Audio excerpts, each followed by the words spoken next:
नमस्कार बंधुरा प्रमितारा चैनल पक्ष थेके आज के शेयर करते चलेछि रेस्टुरेंट स्टाइले आलुर कुलचा।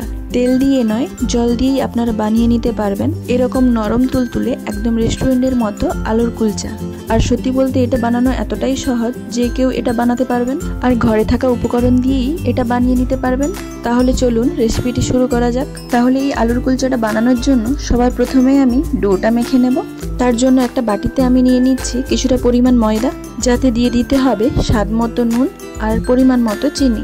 আমি চিনিটা এখানে গুঁড়ো ইউজ করেছি, আপনারা চাইলে গোটাও দিতে পারেন। চিনিটা গুঁড়ো করে দিলে এটা ময়দার সাথে ভালোভাবে মিশে যায়। এবার ময়দার সাথে নুন আর চিনিটাকে ভালোভাবে মিশিয়ে নিচ্ছি। আর ভালো করে মেশানো হয়ে গেলে মাঝখানটা এভাবে একটু ফাঁকা করে নিন, তাতে দিয়ে দিন টক দই। আর এই দইটা দেওয়ার আগে কিন্তু দইটা ভালো করে ফেটিয়ে নেবেন। তাতে দিয়ে দিন বেকিং সোডা আর বেকিং পাউডার। এটা চাইলে আপনারা ইস্ট দিয়েও বানিয়ে নিতে পারেন, তবে সেটা একটু সময় সাপেক্ষ, কিন্তু এটা দেখবেন আপনারা ইনস্ট্যান্টলি বানিয়ে নিতে পারবেন। আর এই দইয়ের মধ্যে বেকিং সোডা আর বেকিং পাউডারটা মিশিয়ে রেখে দিন আপনারা 2 থেকে 3 মিনিট মতো। এরপর আপনাদের দিয়ে দিতে হবে কিছুটা পরিমাণ সাদা তেল। খুব বেশি সাদা তেল এখানে দেবেন না, কারণ বেশি তেল দিলে এটা খাস্তা হয়ে যাবে, তখন কুলচার যে নরম ব্যাপারটা সেটা কিন্তু আসবে না। এবার নিশ্চয়ই দেখতে পাচ্ছেন দইয়ের সাথে আমি ময়দাটাকে ভালোভাবে মিশিয়ে নিচ্ছি। আর ভালো করে মেশানো হয়ে গেলে অল্প অল্প জল দিয়ে এটাকে মেখে নিতে হবে আপনাদের। তবে মনে রাখবেন খুব বেশি যে শক্ত ডো হবে তা কিন্তু না, এটা আপনাদের কিন্তু নরম করেই মেখে নিতে হবে। বা জলটাকে যেভাবে আমি বারে বারে দিয়ে মেখে নিচ্ছি সেভাবেই কিন্তু করবেন আপনারা। তাহলে দেখবেন ময়দার বেশি জল হয়ে যাওয়ার সম্ভাবনাটা থাকবে না। যদি মনে হয় ময়দাটা মাখার সময় হাতে লেগে যাচ্ছে, সেক্ষেত্রে আপনারা কিন্তু সামান্য ময়দা বা কিছুটা তেলও ব্যবহার করতে পারেন। তাহলে দেখবেন যে এই চটচটে ব্যাপারটা সেটা আর থাকবে না। আর এইভাবেই আপনাদের 7 থেকে 8 মিনিট ঠেসে ঠেসেই মেখে নিতে হবে। আর তার কারণেই দেখবেন কুলচাটা বেশ নরম হবে। এবার যখন দেখবেন এটা ভালো করে বেশ মাখা হয়ে গেছে, এভাবেই এটাকে রেস্টিংয়ে রেখে দিতে হবে 10 থেকে 15 মিনিটের জন্য। এবার আলু কুলচার আলুর পুরটা তৈরি করতে প্রথমেই আমি একটা আলু গ্রেট করে নিয়েছি। আর তারপর প্রথমেই দিয়ে দিন বিট নুন, তার সাথে অবশ্যই কিন্তু স্বাদ মতো নুনটাও দিয়ে দেবেন। এরপর একটা পেঁয়াজকেও গ্রেট করে নিয়েছি, অল্প পরিমাণে আদা আর ঝালের জন্য কাঁচা লঙ্কা দিয়ে দিলাম। তারপর ধনেপাতা কুচি আর ভাজা জিরে গুঁড়ো দিয়ে এটা ভালোভাবে মিশিয়ে নেব। দেখুন, আপনারা যদি এটা পেঁয়াজ ছাড়া করতে চান তাহলে সেটাও করতে পারেন। আর আপনারা সাদা আলুর পরিবর্তে যদি একটু কালার আনতে চান তার জন্য দিয়ে দিতে পারেন অল্প একটু কাশ্মীরি লঙ্কার গুঁড়ো। এবার এটাকে একবার ভালোভাবে মেখে নিলেই কিন্তু আলুর পুরটা একদম রেডি।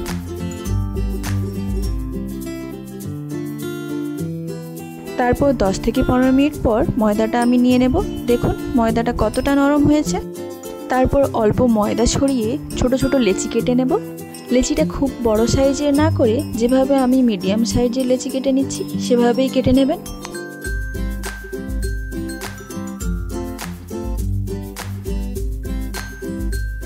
আর সবকটা লেচি ভালোভাবে কাটা হয়ে গেলেই এরকম একটা ভিজে কাপড় দিয়ে ঢাকা দিয়ে রেখে দিন মিনিমাম 1 থেকে 1.5 মিনিটের জন্য। মনে রাখবেন এই রেস্টিংয়ে রাখাটা কিন্তু খুবই ইম্পর্ট্যান্ট। এবার 1 থেকে 1.5 মিনিট পরে ময়দার মধ্যে আলুর পুরটা ভরে নিন। তার জন্য প্রথমেই এভাবে লেচিটাকে নিয়ে সাইড থেকে এভাবে পাতলা করে নিন, যাতে এরকম একটা বাটির মতো হয়ে যায়। তারপর একটা চামচে করে আলুর পুরটা এভাবে দিয়ে দিন। আর ঠিক আমি যেভাবে ফোল্ড করছি সেভাবেই ফোল্ডটা করে নিন। এইভাবে করলে কি হবে, এটা বেলার সময়ও ফাটবে না আর ভালোভাবে এটা জুড়েও যাবে। এবার হালকা ময়দা ছড়িয়ে এটা বেলে নেব। আর এই কুলচাগুলোকে বেলে নেওয়াটাও খুবই সোজা। বেলার আগে হাত দিয়ে হালকাভাবে এভাবে প্রেস করুন, তারপর বেলনার মাধ্যমে হালকাভাবে বেলে নিন। দেখতেই পাচ্ছেন এটা কত সহজে বেলা যায়। এবার গার্নিশের জন্য ওপর থেকে ছড়িয়ে নিতে হবে কালো তিল, সাদা তিল আর ধনেপাতা কুচি। তাতে দেখতে একদম রেস্টুরেন্টের কুলচার মতোই লাগে। আমি যেহেতু এটা একটা ছোট ফ্রাইং প্যানে করব, তাই এটাকে ছোটভাবেই বেলে নিলাম। আপনারা বড় করেও করতে পারেন। আর কুলচাটাকে ফ্রাইং প্যানে দেওয়ার আগে ফ্রাইং প্যানটা অতি অবশ্যই ভালো করে গরম করে নেবেন। আর ভালো করে গরম হয়ে গেলে দিয়ে দিন এর মধ্যে সামান্য একটু জল। আর অল্প একটু জল দেওয়ার সাথে সাথেই দেখবেন এটা ফুটতে শুরু করেছে। ব্যাস, তখনই আপনাদের বেলে নেওয়া কুলচাটাকে এর মধ্যে দিয়ে দিতে হবে। তারপর যতক্ষণ না জলটা শুকিয়ে যাচ্ছে ততক্ষণ গ্যাসের ফ্লেমটা আপনারা হাই রেখে দিন। ফ্রাইং প্যানের ঢাকায় যদি এরকম একটা ফুটো থেকে থাকে, এই ফুটোটাকে কাগজ দিয়ে বন্ধ করে দিন। তারপর যখনই দেখবেন এর জলটা শুকিয়ে গেছে তখন এর ফ্লেমটা মিডিয়াম করে দিন। দেখবেন জল দেওয়ার কারণে যে স্টিমটা জেনারেট হয়েছিল সেটাই আস্তে আস্তে এভাবে কুলচাটাকে ফুলিয়ে তুলবে। মোটামুটি ধরে নিন 2 থেকে 2.5 মিনিট সময় লাগবে এক একটা কুলচা করার জন্য। আশা করি দেখে নিশ্চয়ই বুঝতে পাচ্ছেন এটা কত সুন্দরভাবে ফুলে গেছে। এবার আমি আপনাদের ঢাকনাটা সরিয়েও দেখাচ্ছি, দেখুন কেমন পারফেক্টলি হয়েছে। এবার এটাকে আমি পাল্টে নিয়েও অপর দিকটাও কুক করে নেব। আর পাল্টে নেওয়ার পর এর টেস্টটা একটু ভালো করার জন্য আমি একটু ঘি ব্রাশ করে নেব।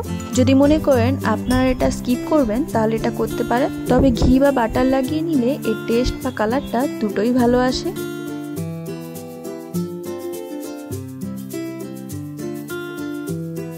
এইভাবে ঘি লাগিয়ে এপিট ওপিট ভালোভাবে ভেজে নেব। এবার আমি এটাকে একটা পাত্রের মধ্যে তুলে নেব। এখন আমাদের তেল ছাড়া আলুর কুলচা একদম রেডি। আর কতটা সফট হয়েছে সেটাও দেখুন। তবে আমি এখানে আলুর পুরের বানিয়েছি বলে আপনাদেরও যে তাই করতে হবে তা কিন্তু নয়। আপনারা চাইলে কিন্তু পনির, চিকেন বা ভেজেরও পুর দিয়ে বানিয়ে নিতে পারেন। আশা করি এই সিম্পল কুলচা রেসিপিটা আপনাদের ভালো লাগবে। ভালো লাগলে লাইক, কমেন্ট, শেয়ার আর সাবস্ক্রাইব করবেন। দেখা হচ্ছে আপনাদের সাথে আরেকটা নতুন এপিসোডে নতুন রেসিপি নিয়ে। ততক্ষণ পর্যন্ত ভালো থাকবেন, সুস্থ থাকবেন।